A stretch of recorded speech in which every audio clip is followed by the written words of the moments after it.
Staying warm when your house is cold is a significant problem right now for thousands of kids in New England.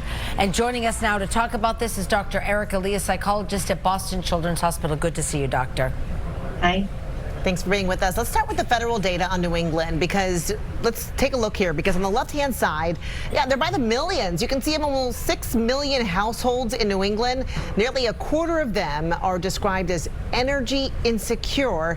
About 1 million say they're making a choice between paying for energy or buying food and medicine. And 570,000 admit their indoor air temperature is, quote, unhealthy. So how would you describe the impact on kids? Yeah, I can imagine that the risk here might be twofold, right? So on one hand, there's families who just don't have adequate access to heat, and then they may have to choose between two pretty non-ideal options to try to stay warm at night. So either that's to just go without heat, or to try and heat their homes in more affordable but probably less safe ways, like turning on a stove or running a space heater. And on the other hand, of course, as you described, families in this situation are often dealing with impossible choices, right? They may also be dealing with things like food insecurity, housing insecurity, which means they have to make pretty terrible choices for their family because they don't have enough resources. Right. It's not just that, it's so many other things around that, which is so devastating. And I can imagine living in a cold home can also possibly create problems at school. Oh, absolutely, right? A child who's too cold is probably not sleeping well. And as we described, they may also not be getting adequate nutrition. Their family just might be under increased stress all around.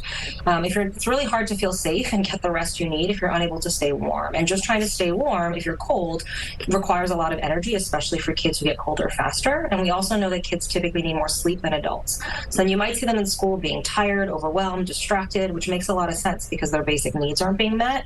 And when we're having a winter as cold as this one, it's probably physically and psychologically distressing for the whole family. Yeah.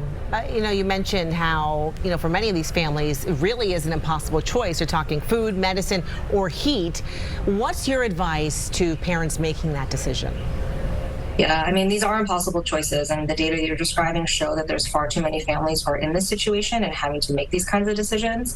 I think it's really important that children and families, we all recognize children and families need consistent access to all of these things. I always recommend families that they do look into the heat assistance programs that the Commonwealth does have, and of course, pediatricians, schools, they also usually have a list of resources to support families who are in these really difficult situations. Yeah, it's really when you realize, when you talk about it, it just breaks your heart, because that should never happen.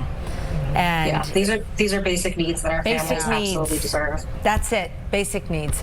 Doctor, thank you so much. We appreciate you.